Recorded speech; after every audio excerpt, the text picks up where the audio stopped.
glad to be back in Denver. Can everybody please give Lily a big round of applause for the great introduction?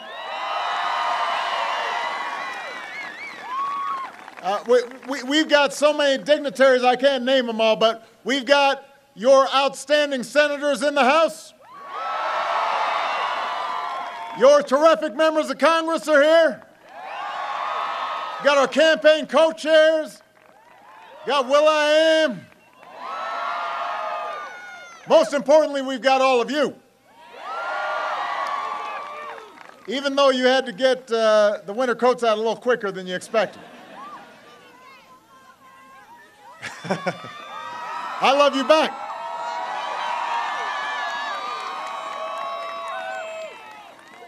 Now, the reason I was in Denver, obviously, is to see all of you, and it's always pretty. But we also had our first debate last night, and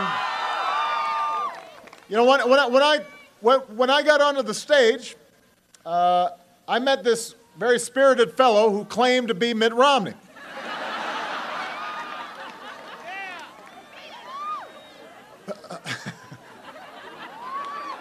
But it couldn't have been Mitt Romney, because the real Mitt Romney has been running around the country for the last year promising $5 trillion in tax cuts that favor the wealthy.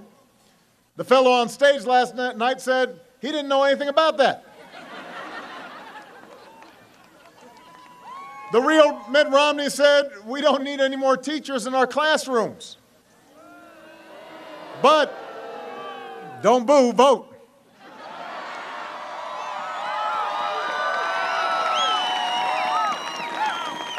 But the fellow on stage last night, he loves teachers.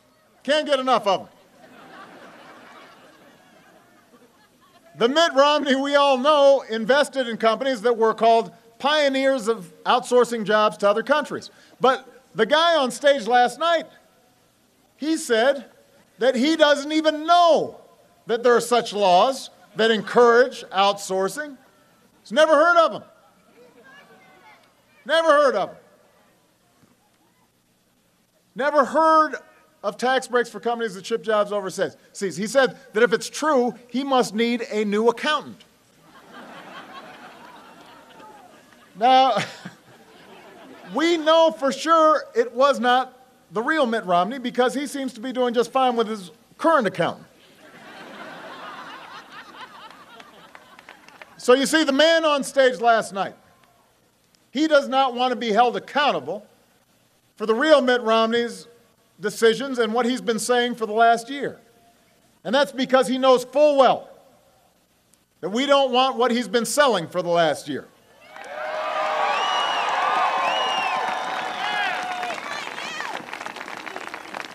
So Governor Romney may dance around his positions, but if you want to be president, you owe the American people the truth.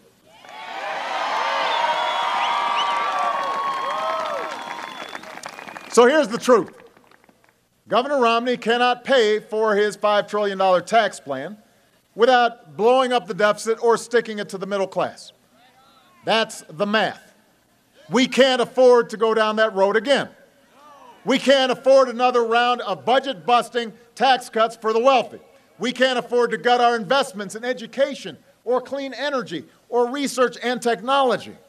We can't afford to roll back regulations on Wall Street or on big oil companies or insurance companies.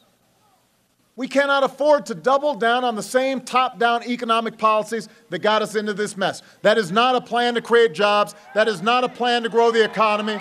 That is not change. That is a relapse. We don't want to go back there. We've tried it. It didn't work, and we are not going back. We are going forward.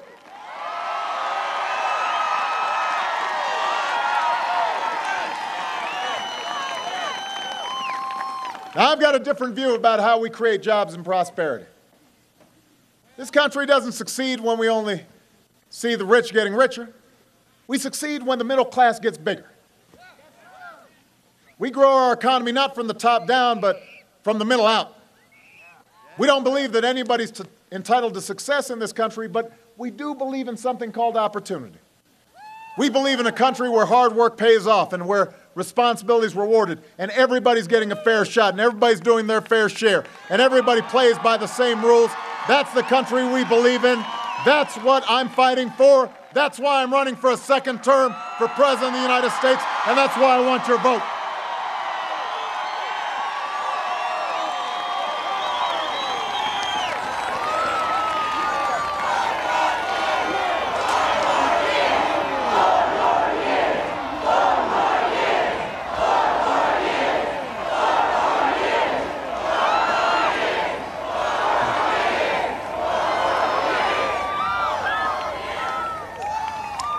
What I talked about last night was a new economic patriotism.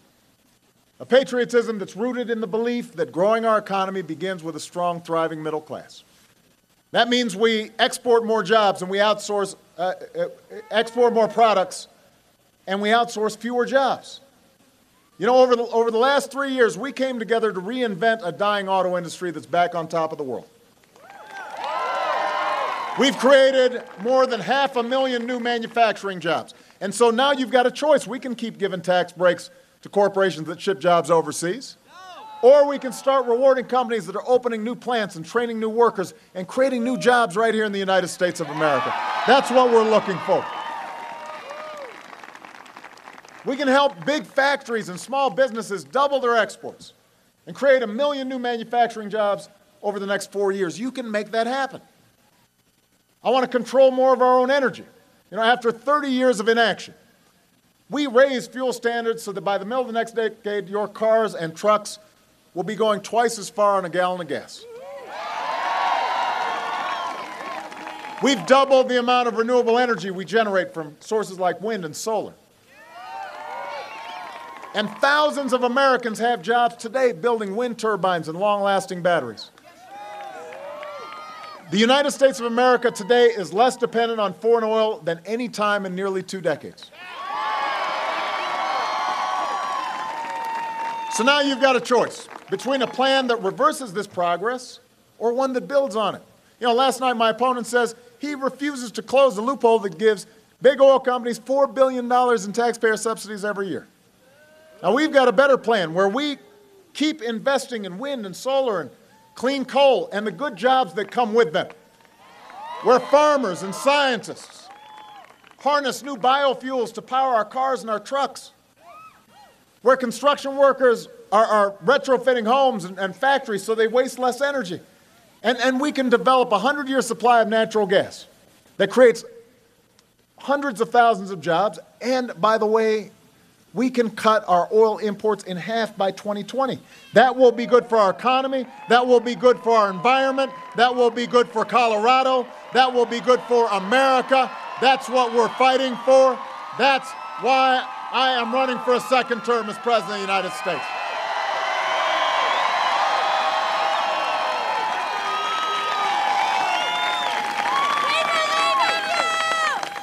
I want to give more Americans the chance to learn the skills they need to compete. I talked last night about how education was the gateway of opportunity for me and Michelle. For so many of you, it's the gateway for a middle-class life. And today, millions of students are paying less for college because we took on a system that was wasting billions of taxpayer dollars on bankers and lenders. And so now you've got a choice. We can gut education to pay for more tax breaks for the wealthy, or we can decide that in the United States of America, no child should have her dream deferred because of an overcrowded classroom. No family should have to set aside a college acceptance letter because they don't have the money. No company should have to look for workers in China because they couldn't find any with the right skills here in the United States.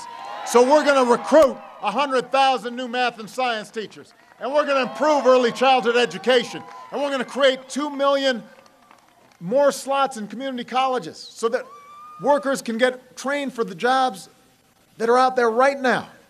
And we are going to continue to do everything we need to do to cut the growth of tuition costs, because every young person in America should have the opportunity to go to college without being loaded up with with tens of thousands of dollars worth of debt.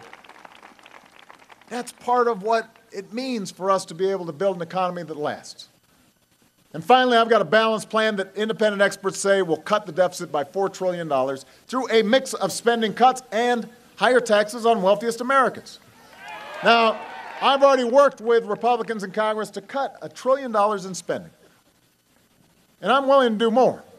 I want to reform the tax code so that it's simple and it's fair, but also so incomes over $250,000, we go back to the same rate we had when Bill Clinton was president. We created 23 million new jobs, the biggest surplus in history, a lot of millionaires to boot. Now, last night, Governor Romney ruled out raising a dime of taxes on anybody, ever, no matter how much money they make. He ruled out closing the loophole that gives oil companies $4 billion in corporate welfare. He refused to even acknowledge the loophole that gives tax breaks to corporations that ship jobs overseas. And when he was asked what he'd actually do to cut the deficit and reduce spending, he said he'd eliminate funding for public television.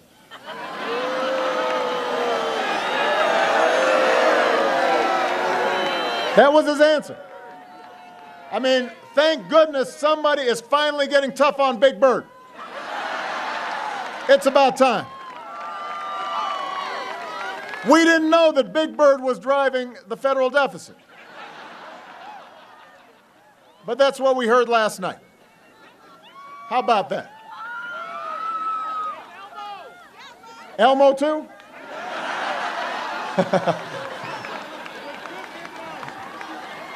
Look, the fact is, Governor Romney's math just doesn't add up. And I had to spend a lot of time last night trying to pin it down. The only way to pay for $5 trillion in new tax cuts and $2 trillion in new defense spending that the military says it doesn't need is by asking the middle class to pay more. And I refuse to do that.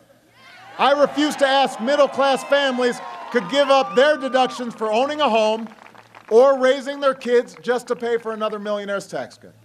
I refuse to ask students to pay for more for college, or kick children out of Head Start programs, or eliminate health insurance for millions of Americans who are poor or elderly or disabled just to pay for more tax cuts that we cannot afford.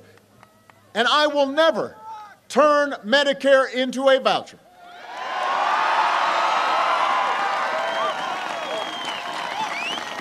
Governor Romney doubled down on that proposal last night, and he is wrong. No American should have to spend their golden years at the mercy of insurance companies. They should retire with the care and the dignity that they have earned. So yes, we'll reform and strengthen Medicare for the long haul. But we'll do it by reducing the cost of health care, not by asking seniors to pay thousands of dollars more. And we will keep the promise of Social Security by taking the responsible steps to strengthen it, not by turning it over to Wall Street. Now, going forward, we're going to have a chance to talk a little bit about what's going on overseas, because our prosperity at home is linked to what happens abroad. 4 years ago, I promised to end the war in Iraq, and I did.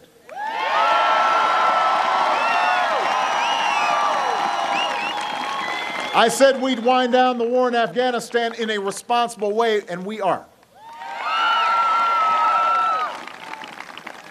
While a new tower is rising above the New York skyline, Al-Qaeda's on the path to defeat, and Osama bin Laden is dead.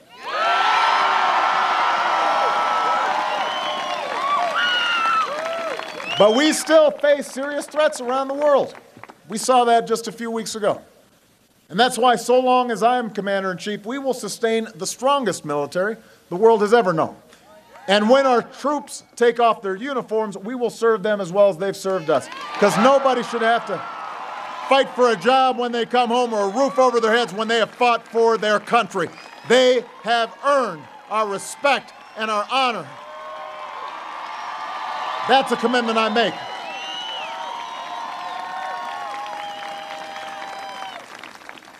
Now, it'll be interesting to see what the guy who was playing Mitt Romney yesterday will say about foreign policy when we meet next, because he said it was tragic to end the war in Iraq.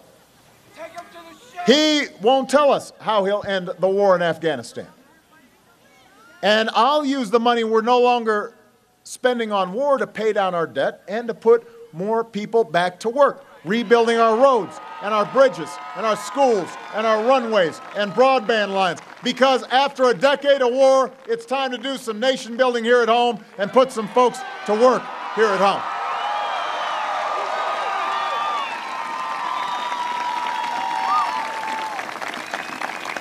So this is the choice we now face. This is what the election comes down to. Now, over and over, we've been told by our opponents that since government can't do everything, it should do almost nothing. If you can't afford health insurance, hope you don't get sick. Company is releasing toxic pollution into the air that your children breathe. Well, you know, that's the price of progress. Can't afford to regulate. If you can't afford to start a business or go to college, just borrow money from your parents. Well, as I described last night, that's not who we are. That's not what this country is about. Here in America, we believe we're all in this together. We understand America's not about what can be done for us, it's about what can be done by us together as one nation and as one people. You understand that.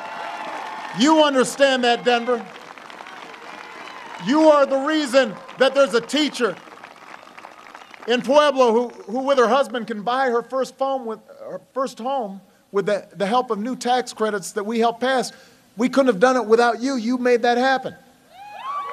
You're the reason that a woman outside Durango can get the treatment she needs to beat cancer. Now that there are affordable plans to cover pre-existing conditions, you did that. You made that happen.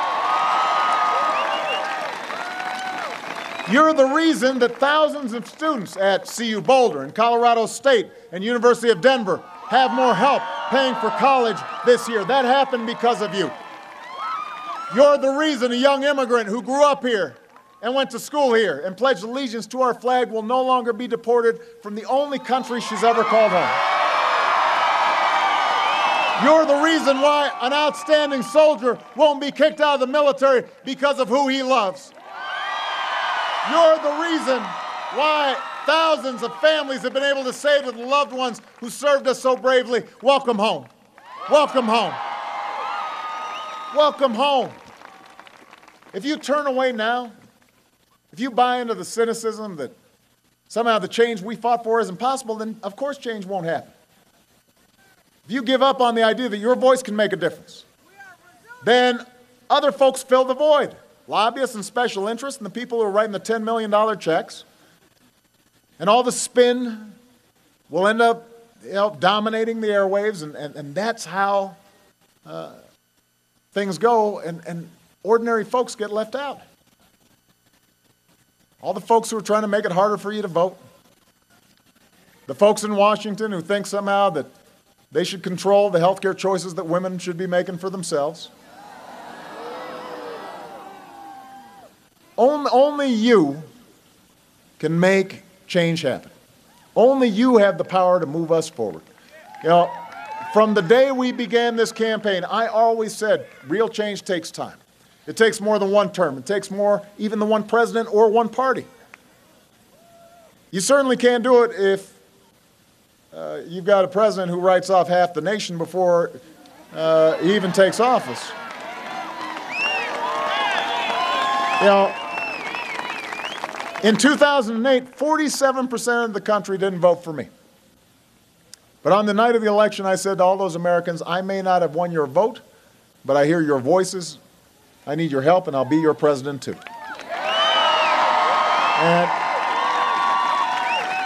And so I want to say to Denver, I want to say to the entire great state of Colorado, I don't know how many of you will be with me this time around, but I'll be with you no matter what, because I'm not fighting to create Democratic jobs or Republican jobs. I'm fighting to create American jobs. I'm not fighting to improve schools in red states or blue states. I'm fighting to improve schools in the United States. The values we care about don't just belong to workers or businesses or the rich or the poor or the 1% or the 99%. They are American values. They belong to all of us. And if we reclaim them now, if we rally around a new sense of economic patriotism, a sense of how we build an economy from the middle out and give ladders of opportunity for everybody who's willing to work hard, we will strengthen the middle class. We'll keep moving forward. I still believe that our politics is not as divided as it seems sometimes. I still believe in you. I'm asking you to keep on believing in me. I'm asking for your vote. And if you're willing to stand with me and work with me, we're going to win Denver again. We'll win Colorado again. We'll finish what we started. We will remind the world just why it is the United States of America is the greatest nation on earth. Thank you, everybody. God bless you. And God bless the United States of America. Hey.